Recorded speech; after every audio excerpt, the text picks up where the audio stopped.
नमस्कार, प्रभा साक्षी पॉडकास्ट में आप सभी का स्वागत है। आज के इस पॉडकास्ट में बात करेंगे कि हजारों लोगों की आय को बढ़ाया, नाव वाले को भी करोड़पति बनाया। रिपोर्ट के आंकड़े देख कह उठेगा हर हिंदुस्तानी, महाकुंभ जैसे आयोजन देश के लिए है जरूरी। तो आइए सुनते हैं आज के इस पॉडकास्ट को। लेकर उससे पहले अगर आपने हमारे चैनल को सब्सक्राइब नहीं किया है तो जरूर कर लें, ताकि आप रोज ऐसे ही इंटरेस्टिंग और जानकारीपूर्ण पॉडकास्ट सुन सकें। सनातनी परंपरा का सबसे बड़ा मेला, भारत ही नहीं विश्व के सबसे बड़े धार्मिक आध्यात्मिक आयोजन महाकुंभ की धार्मिक और आध्यात्मिक यात्रा का वो अद्भुत संगम, जिसमें न जाने कितनी दैवीय घटनाएं, कितने अद्भुत प्रसंग उल्लेखनीय हैं। धार्मिक उत्सव होने के साथ साथ महाकुंभ 2025 की आर्थिक गतिविधियों में भी तेजी लेकर आया।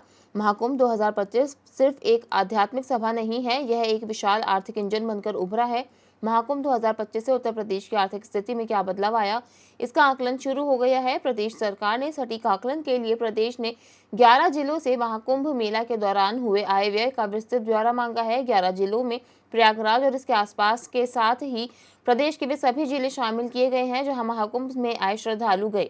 नगर निगमों के साथ ही निकायों से भी जानकारी मांगी गई है। वहीं डन एंड ब्रेस्ट्रीट ने महाकुंभ को लेकर एक रिपोर्ट जारी की है, जिसमें महाकुंभ के दौरान हर दिन की कमाई को चौंकाने वाला आंकड़ा सामने आया है। महाकुंभ से 2.80 लाख करोड़ रुपए की आर्थिक गतिविधियां हुई। हाल ही में संपन्न हुए महाकुंभ 2025 ने देश की अर्थव्यवस्था को जबरदस्त बढ़ावा दिया।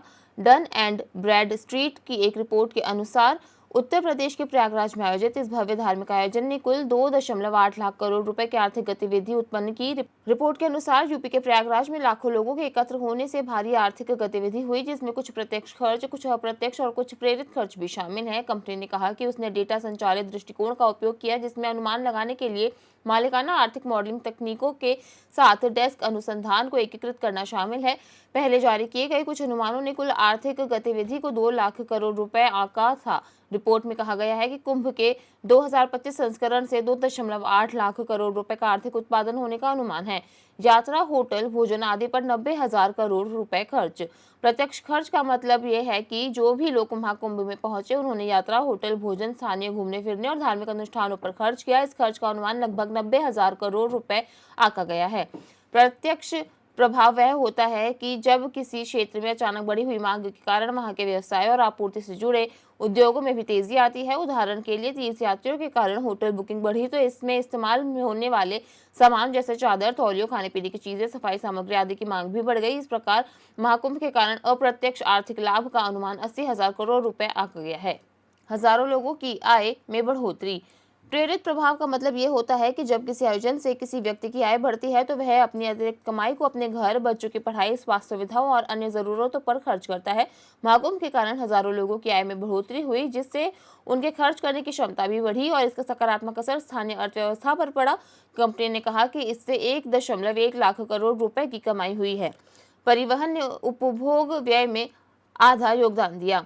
खर्च वर्गीकरण के नजरिए से 2.3 लाख करोड़ रुपए को उपभोग व्यय के रूप में चिन्हित किया गया है, जबकि शेष 50,000 करोड़ रुपए बुनियादी ढांचे के निर्माण पर पूंजीगत व्यय है। रिपोर्ट में कहा गया है कि अकेले परिवहन ने उपभोग व्यय में आधा योगदान दिया और इससे 37,000 करोड़ रुपए आंका गया है, जिसमें से केवल रेलवे ने 17,700 करोड़ रुपए कमाए हैं। रिपोर्ट के अनुसार तीर्थयात्रियों ने helicopter, Joy ride, hot air balloon ride, ATV ride और एडवेंचर स्पोर्ट्स, मनोरंजन पार्क में प्रवेश, योग सत्र और निर्देशित शहर के दौरे जैसे मनोरंजक गतिविधियों पर 10,000 करोड़ रुपए खर्च किए हैं। इसमें बताया गया है कि खुदरा व्यापार में लगे लगभग 2 लाख विक्रेताओं ने 7,000 करोड़ रुपए की गतिविधि की, जबकि खाद्य सेवाओं में 6,500 करोड़ रुपए कमाए गए हैं। नाव वालों ने करोड़ों रुपए कमाए। महाकुंभ में नावों के जरिए 30 करोड़ कमाने वाले नावे का नाम पिंटू मेहरा है।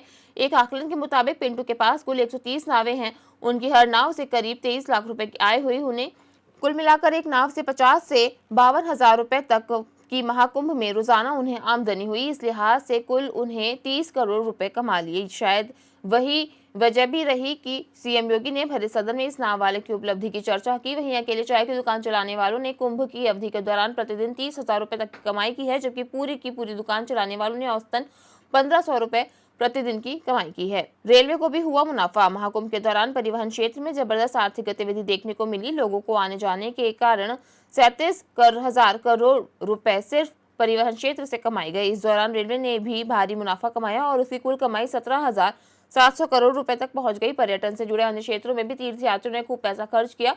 रिपोर्ट के अनुसार श्रद्धालुओं ने 10,000 करोड़ रुपए विभिन्न मनोरंजन गतिविधियों पर खर्च किए। इसमें हेलीकॉप्टर से कुंभ क्षेत्र का दर्शन, हॉट एयर बैलून की सवारी, एडवेंचर स्पोर्ट्स, योग सेशंस और गाइडेड टूर जैसी सेवाएं शामिल थी। आज के लिए इतना ही। अगले पॉडकास्ट में किसी और मुद्दे पर देंगे आपको विस्तृत जानकारी। तब तक के लिए जुड़े रहें प्रभा साक्षी के साथ।